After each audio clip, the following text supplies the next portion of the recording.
샬롬. 반갑습니다. 여러분 다들 잘 지내셨죠? 한 주간? 요즘 시험 기간인 것 같던데 시험 잘 치르고 있어요? 끝. 시험 오랜만이에요. 아빠랑 좋은 시간 잘 보내고 오랜만에 보는 건데 요즘 일교차가 좀 심하고 날씨가 변덕스러운 것 같아요. 더웠다 추웠다 더웠다 추웠다. 감기 걸리는 사람들도 꽤 많은 것 같은데 여러분 몸조리 잘 하시고 컨디션 조절 잘해서 감기 안 걸리는 게 최고입니다. 자, 우리 잠깐 우리 지난주 말씀 복습을 하고 넘어갈 텐데요.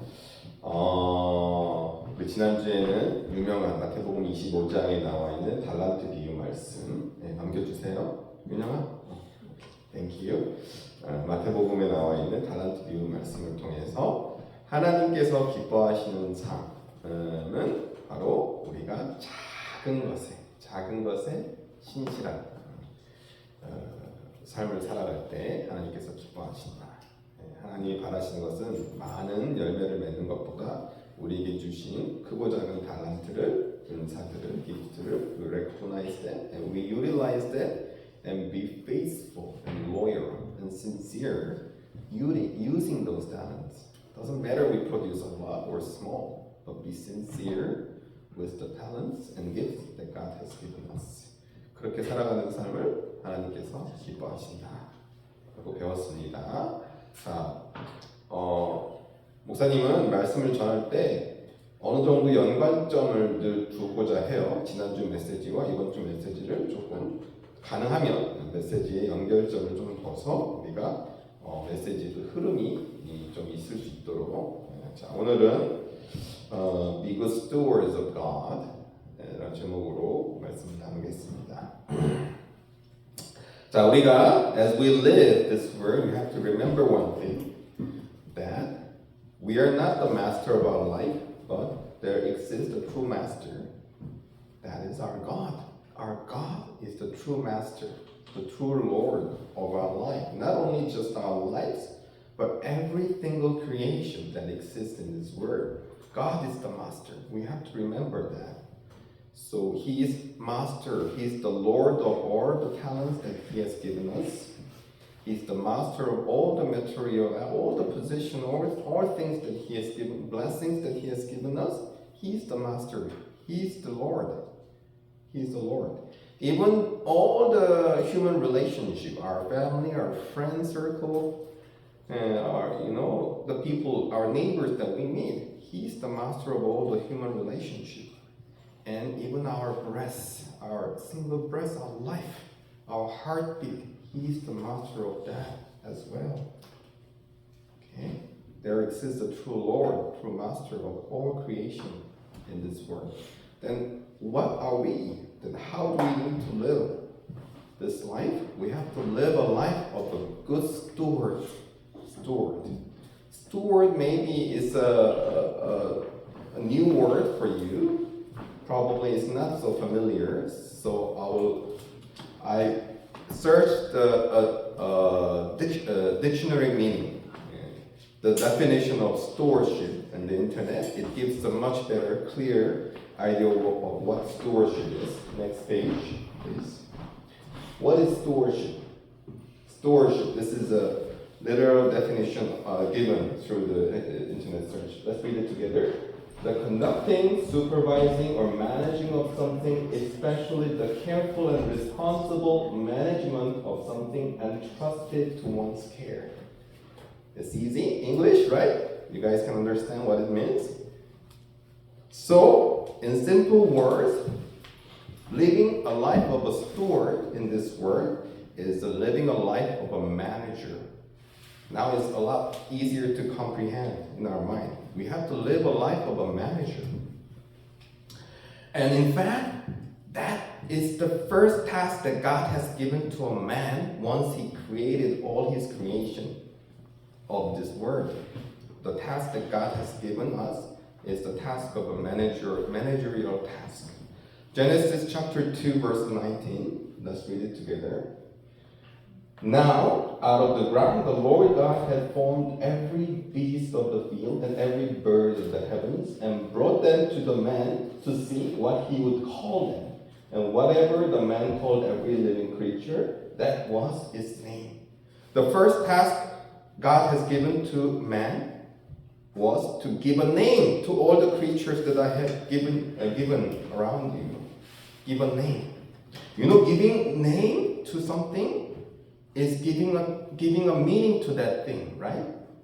Because we need to recognize its qualities, what characteristics that thing has. We have to give a meaning to that thing.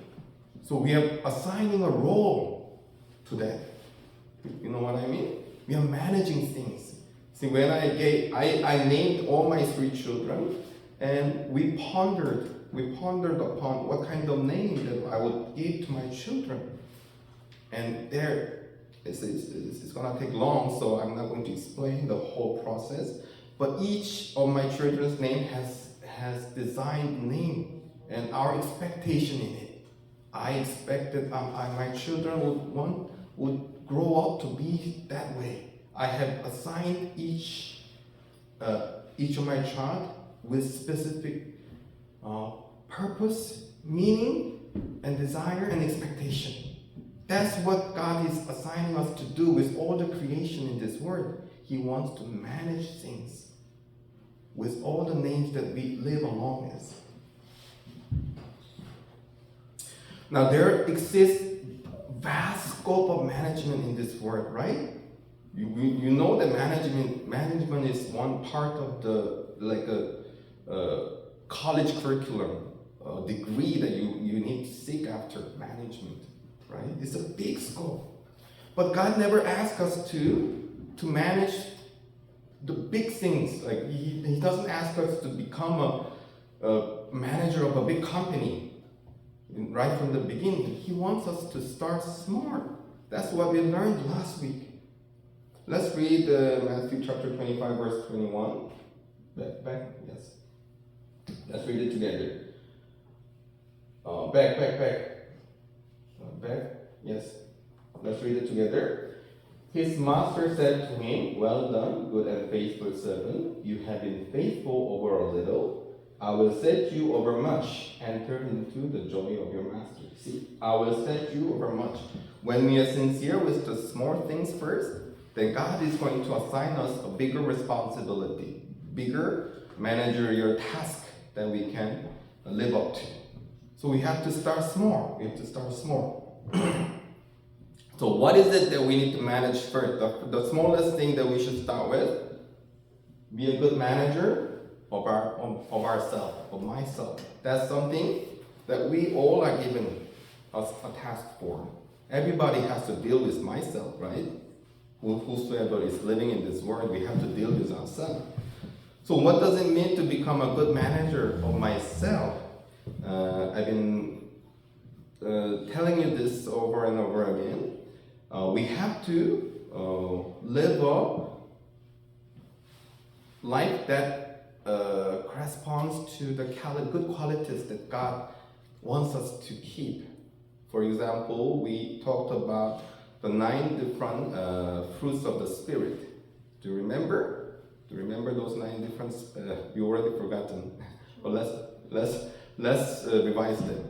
Love, joy, peace, patience, kindness, goodness, faithfulness, gentleness, and self-control. These qualities He wants us to develop, He wants us to keep, and He wants us to produce as much as possible. You know, there's a term called like time management, right? We have to manage our time. There's a thing called like anger management. See, whenever we are angry, we have to manage that anger. Why? Because it's destructive. It's going to harm us. There's a thing called like anxiety control. We have to control our worries and anxieties. But there's no such thing as patience management. Have you ever heard of such things? Patience. You have to manage our patience. No, why? Because patience is something, the more we develop, it's a good quality. Right? There's no such thing as face control. You have to control your faith. No, there's no such thing as that. The more faithful we are, the better person we become. That's why God says all these 9 qualities, the fruits of the Spirit, there's no law against it. Meaning, the more you can keep it, the more you can produce it, do so. Why? There's nothing harming. There's no harm in keeping all these 9 qualities as much as you want, as you can produce. See, the last one was self-control. Now, self-control is directly linked to the management of our life, right? Unless and until we can self-control ourselves, we cannot manage ourselves. True? Agreed? Let's read 1 Peter chapter 4, verse 7. We read it, the first verse, we read it together. The end of all things is at hand. Therefore, be self-controlled and sober-minded for the sake of your prayers. You see? Self-control, managing ourselves, is the first task that we all have to keep in mind. We have to control our life, myself. And that's something that we all should do. We should be doing even at this moment. Self-control. That's the smallest task that God has assigned us all. Now, moving on. Okay, so if we can self-control, if we can manage ourselves, then what should we do? What should we look up to? Next page. We should become a good manager in a family setting and in a school setting. See, if we move on from myself, the closest community that we belong to is the family and school, right? Agree? At your age. See, if God has given us one talent, He's asking us that talent is specifically for us. We have to manage ourselves. But if God has given us 2 talents, one talent is for myself, and one talent is probably the life that you keep in your family setting and in your school setting. You have to pay attention in those 2 communities, and you have to manage yourself. Find your task, find your role, and be a good manager in those 2 kinds of settings. Same thing applies becoming a church leader as well. See, we expect that you would one day all grow up to become church leaders as well, like become teachers, like the teachers around us, become elders if possible. But the same principle applies. 1 Timothy chapter 3, verse 4-5. Let's read it together. This is talking about who should be the good leaders in the church, okay? He must manage his own household well, with all dignity, keeping his children submissive. For if someone does not know how to manage his own household, how will he care for God's church? Understand? Unless and until we can manage our own household well, like our family, probably our workplaces, how could we possibly think of managing the house of God, our church? If you want to become a leader in a church, the first thing that we have to come and be successful in managing our own household. Understand? Step by step, that's what God's expectation is upon us. I think the same principle applies for the social leaders as well. The leaders of these countries, the politicians. You know, whenever I think about who to vote for the politicians, of course, what their agenda is, what their plan is, what their, like the fabulous wording and the promises that they say over the words, most of them don't actually finally conduct it after they have winning. But the thing that I see is the qualities in their personality. That's the first thing. Are they honest? Are they diligent? Have they been sincere with their life? They don't show them openly, but I try to figure that out. And the second thing is, do they have good family background? Does that person get along well with all his family members? Do all his family members live a clean life? And does that person have a good educational background? Has he gone through proper educational system, and has he got the the required degree to become a good politician. I look for these things. I don't go straight to what he's saying on the screen, but I look for how he has been living through his life, because that has to come first. In my mind, unless and until he can manage his own self, own personality, or unless and until he can manage his own household and being sincere with his life, how could he possibly run a whole country? See, that's how my thought process is lingered on. I don't know if you guys would agree with it, but that's how I see whenever I want to judge it or vote for the politician. So the next part comes here.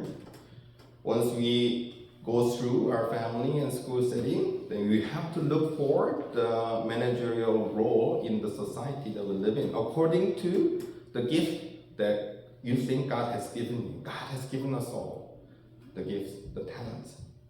And we have to look for the managerial role.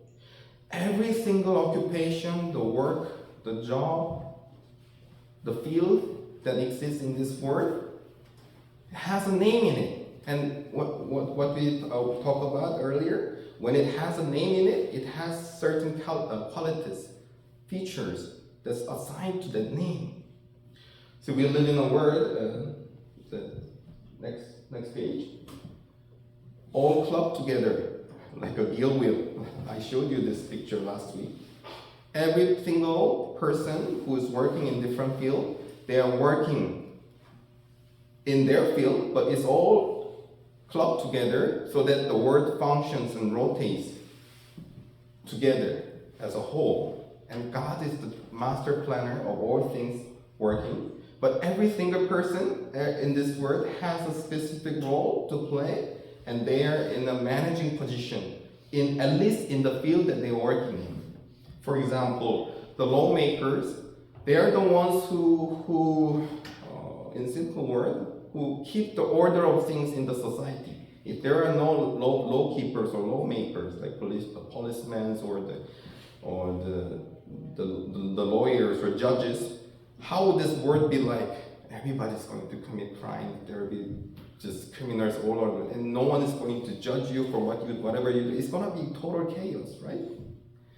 The people who work in the medicine field, like doctors, nurses, the caretakers, they're the ones who keep the lives of the living, who preserve, who cure, who help us to live a better life, sustain our life.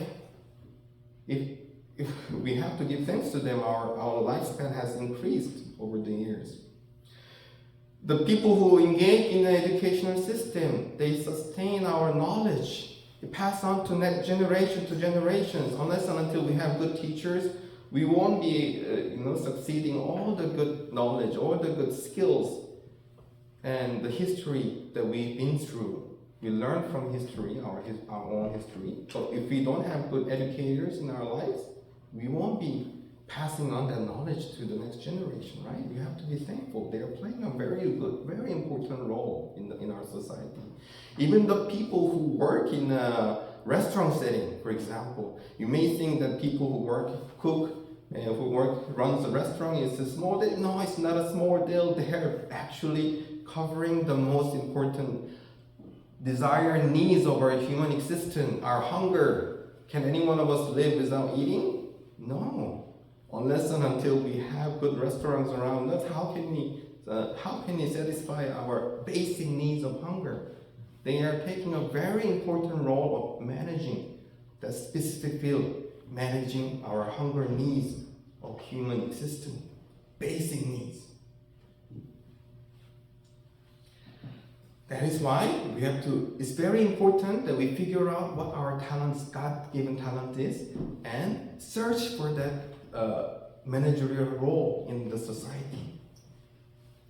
Because we are all called by God to be responsible, at least in one field in the society, in the world that God has created us all. Okay, now is the conclusion. 자, 결론입니다. I'll try to conclude with Korean for those of you who Korean is better. 자, 하나님께서 이 세상의 참 주인이시라고 말씀을 드렸어요. 그리고 우리는 무엇이다? 하나님의 선한 청지기들, good steward, 선한 청지기들. 근데 청지기란 말이 어려우니까 제가 더 definition을 가지고 쉬운 말로 설명을 드렸죠. managers. 우리는 하나님의 선한 매니저들로 부름을 받았다. 어떤 매니저로 우리가 부름을 받았던지 간에 하나님께서 세상을 경영하시는 chief executive예요. God is the one who runs the world as a chief executive. 그러면 우리는 뭐야? We are called as his managers. God has assigned us a specific task of managing. 우리는 관리자로 부름을 받았어요. 동역자죠. 파트너로 부름을 받은 겁니다. We read this verse as well. 1 Corinthians chapter 3 verse 9. Let's read it together. For we are God's fellow workers. You are God's field, God's building. 하나님은 우리를 다 하나님의 코워커로 불러주셨다는 거예요. 매니저로서. 이거를 기억해야 됩니다.